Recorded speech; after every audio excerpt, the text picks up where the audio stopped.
Assalamualaikum warahmatullahi wabarakatuh. Saya Metri Nur Fitra, absen 34. Saya Gian Ramaytika, absen 20. Saya Haidar Asmisuri, absen 22. Saya Eri Kurniawan, absen 1. Dan kameramen Fajar Setiawan, absen 10. Kami akan mengeksplorasi sebuah cagar budaya Banyumas, yaitu Watu Sinom, yang memiliki cerita atau sejarah di baliknya. Yuk kita ke tempatnya.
Assalamualaikum warahmatullahi wabarakatuh. Di sini saya bersama Bapak siapa?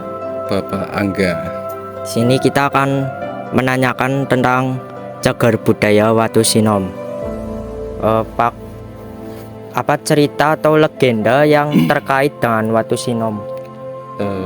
Yang pertama, perkenalkan saya Pak Angga yang nguri-nguri Watu Sinom beserta sedulur-sedulur Paguyuban Mercubuana yang dari nguri-nguri tanggal 21 Januari 2024, yang dimana sebelumnya sudah terbengkalai, sudah menjadi hutan. Alhamdulillah sekarang sudah mulai tertata dan pengunjung sudah banyak dan bisa dinikmati oleh para masyarakat Banyumas. Nah, terkait Watu Sinom sendiri itu bukan legenda ya, legenda, cerita serta sejarah itu beda. Watu Sinom itu adalah sejarah, bukan legenda.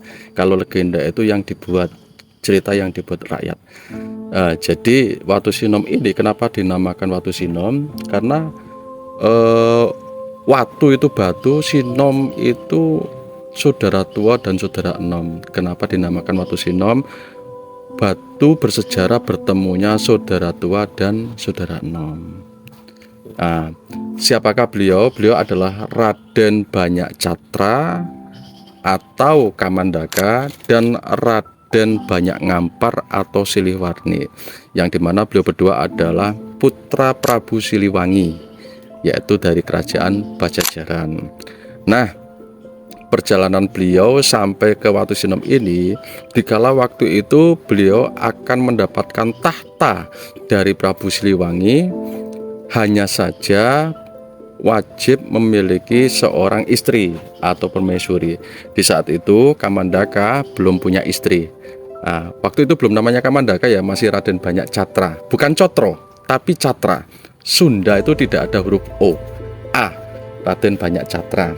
Nah, maka Raden Banyak Catra akhirnya berkelana untuk mencari sosok seorang istri yang akan dijadikan permaisuri, yang dimana dia inginnya itu pengen mirip seperti ibunya, cantik, kemudian bijaksana, ramah, dan yang lainnya. Berkelanalah beliau hingga sampai ke Gunung Tungkeban, atau yang sekarang lebih dikenal dengan Gunung Tangkuban Perahu.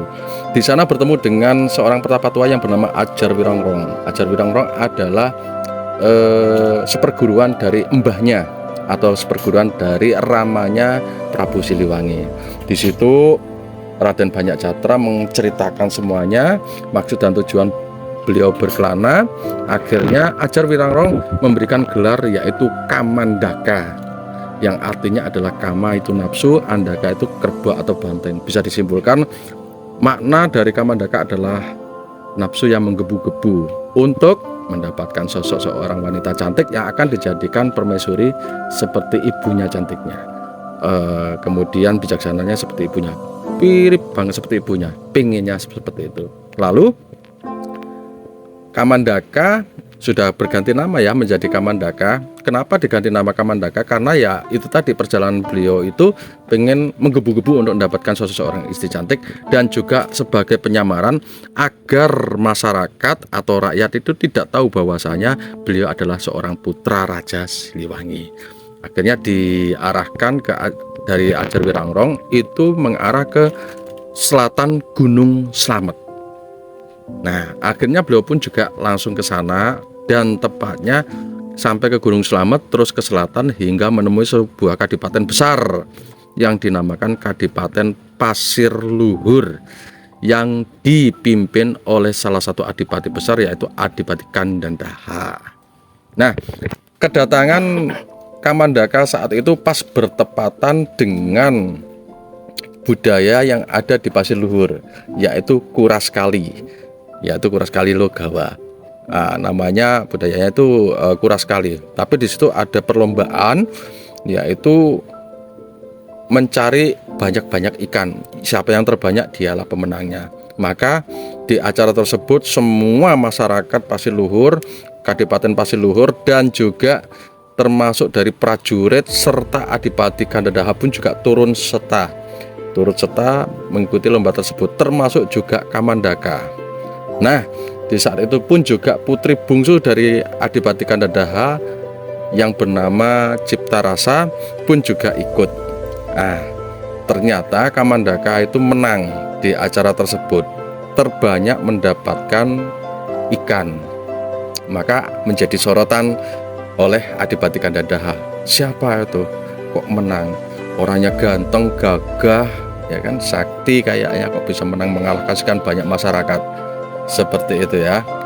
Nah, terus kemudian beliau pun juga melihat ada sosok putri cantik yang bernama Ciptarasa. Ciptarasa pun juga akhirnya melihat Kamandaka juga, dan ternyata kayaknya ada rasa suka sama suka antara mereka berdua. Akhirnya karena Kamandaka itu sudah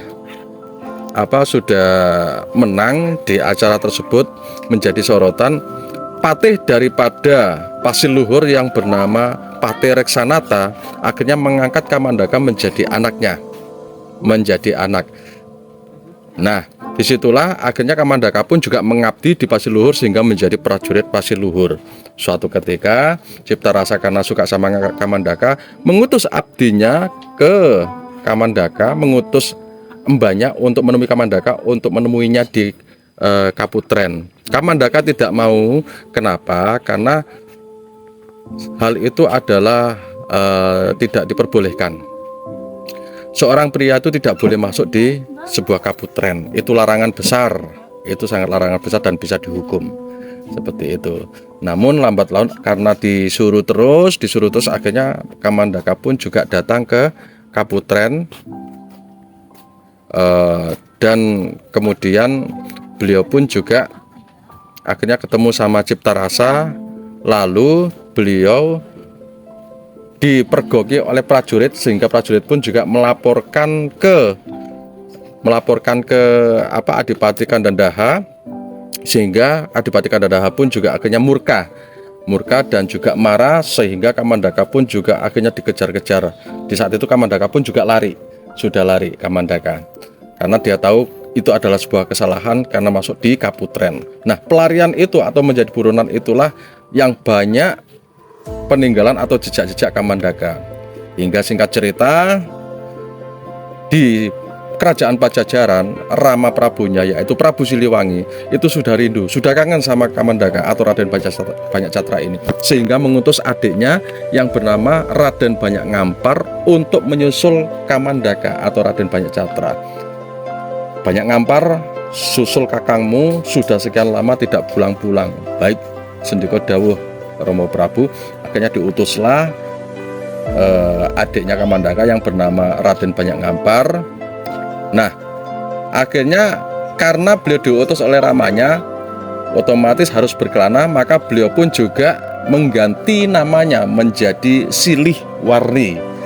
Jadi ingat, Kamandaka adalah Raden Banyakcatra, Silihwarni adalah Raden Banyak Ngampar, ya.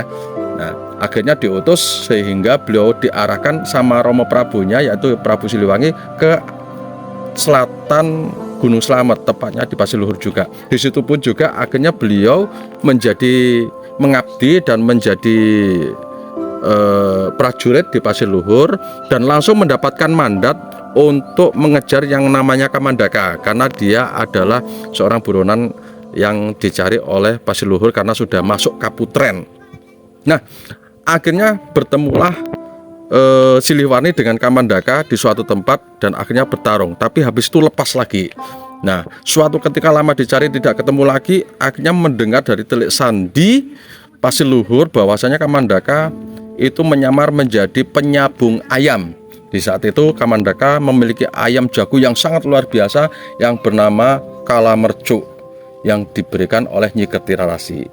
Nah, disitulah Kamandaka akhirnya bertemu juga sama Silihwarni, karena Silihwarni tahu bahwasanya Kamandaka itu menyamar menjadi penyabung ayam, akhirnya menjadi penyabung ayam juga Silihwarni untuk menyamar. Akhirnya ketemu sama Kamandaka.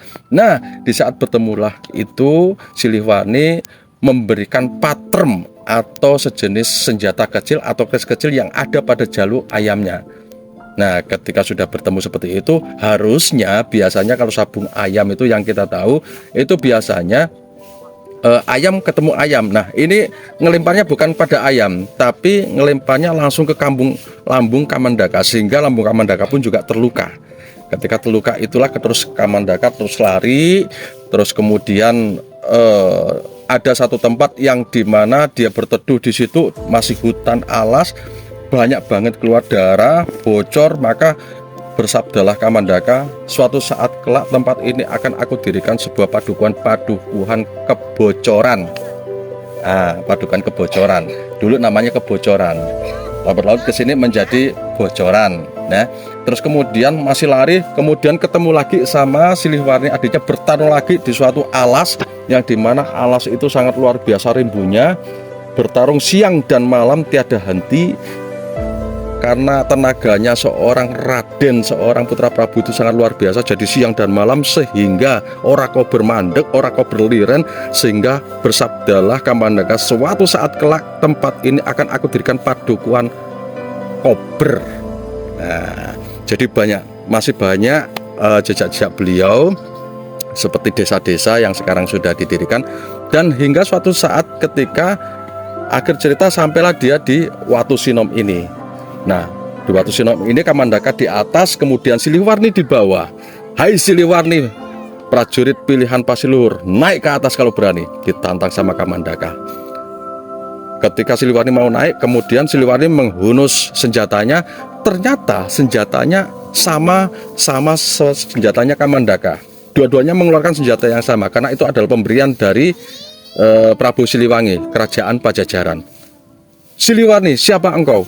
Aku adalah Siliwangi, Raden Banyak Ngampar, putra Prabu Siliwangi dari Pajajaran. Adine Nyong, berarti adikku. Kau siapa Kamandaka? Aku adalah Kamandaka, Raden Banyak Catra, kakanganmu, putra Prabu Siliwangi. Akhirnya keduanya duduk di atas, belum sampai bertarung di sini ya. Jadi di sini belum sampai bertarung. Kalau ada yang bilang di sini itu bertarung, berarti itu kisah dan sejarahnya tidak valid. Tutur tinular dari mulut ke mulut, tidak valid. Jadi naiklah ke atas, saling minta maaf, saling bercerita perkelanaan mereka masing-masing. Terus kemudian bersabdalah Kamandaka sebelum Kamandaka itu, karena Kamandaka mau diajak pulang ke Pajajaran sama Siliwangi, Kakang Banyak Catra, ayo kita pulang ke Pajajaran. Baiklah, kita pulang ke Pajajaran. Tapi sebelumnya beliau bersabda, batu bertemunya kita di sini akan aku namakan Watu Sinom. Watu ketemunya saudara tua dan saudara enom. Dan sebagai pengingat, tempat ini kelak akan aku dirikan padukuhan keniten, yang artinya padukuhan keniten yang artinya niteni, tempat pengingat. Nah, disitulah sejarah singkat daripada Watu Sinom babat Kamandaka. Selanjutnya Kamandaka dan Siliwangi balik ke kerajaan Pajajaran, terus kemudian dilanjutkan melamar Cipta Rasa di Kadipaten Pasiluhur, sehingga kemudian menjabatlah Kamandaka atau Raden Banyak Catra ini menjadi adipati menggantikan Rama mertuanya. Nah, sejarah singkatnya itulah babat Kamandaka, yaitu situs Watu Sinom. Jadi begitu sejarah dari Watu Sinom. Untuk pertanyaan selanjutnya, apa pentingnya Watu Sinom bagi masyarakat desa Kenitan? Watu Sinom pentingnya masyarakat bagi Keniten dan sekitarnya, terutama masyarakat Banyumas ya. Satu, situs yang berbentuk fisik batu terbesar se-Banyumas hanya ada di Watu Sinom. Itu yang pertama. Yang kedua, situs ini adalah sejarah daripada rentetan sebelum menjadi nama Banyumas, karena ada sejarahnya Kamandaka. Dan yang ketiga, yaitu pentingnya, apa sih pentingnya? Penting banget, karena ini adalah sejarah nenek moyang kita, sejarah leluhur kita, dan wajib untuk kita lestarikan. Kalau bukan kita, siapa lagi? Pertanyaan selanjutnya, bagaimana keadaan Watu Sinom saat ini dibandingkan dengan masa lalu? Ya, perbandingan Watu Sinom sekarang dengan yang dulu. Dulu pertama kali sebelum diuri-uri itu sangat hutan, semak belukar, dan banyak binatang-binatang buas lah, banyak binatang berbisa, maksudnya banyak binatang berbisa, yaitu ular, ketongging atau kalajengking dan yang lainnya. Ketika sudah diuri-uri, kami uri-uri tanggal 24 Januari 2024, alhamdulillah sampai detik ini sekarang sudah bisa dikunjungi, layak dikunjungi, dan sudah seperti tempat wisata, situs wisata bersejarah, dan alhamdulillah pun juga bisa dinikmati oleh masyarakat Banyumas pada umumnya. Kira-kira untuk tinggi batunya berapa meter, Pak? Untuk ketinggian Watu Sinom bagian paling tertinggi yaitu 16 meter. Diameter lingkarnya yaitu 43 meter, dan paling rendahnya karena batunya tidak rata tinggi ya, ada tinggi ada rendah, yang paling tertinggi yaitu 16 meter dan yang rendah yaitu 5 meter. Untuk diameter lingkarnya 43 meter. Kenapa saya tadi lihat di depan kan bayar seikhlasnya, kenapa Bapak nggak menetapkan harga gitu, Pak? Oh ya, kenapa, mungkin pertanyaannya kenapa tidak menetapkan harga atau tiket ya? Kenapa bayar seikhlasnya? Ya, karena masih diuri-uri, jadi untuk tiket pun juga mungkin nanti biarlah pemerintah nanti yang mengaturnya. Kita hanya menyediakan untuk amal kebersihan saja, yang dimana amal kebersihan itu nanti pun juga akan kembali lagi di area Watusinom ini untuk beli tanaman, memperindah dan yang lainnya, termasuk ya untuk konsumsi bagi yang nguri-nguri. Oke, cukup sekian wawancara dari kami. Terima kasih pada Bapak Angga telah meluangkan waktu untuk kami mewawancarai. Terima kasih. Wassalamualaikum warahmatullahi wabarakatuh.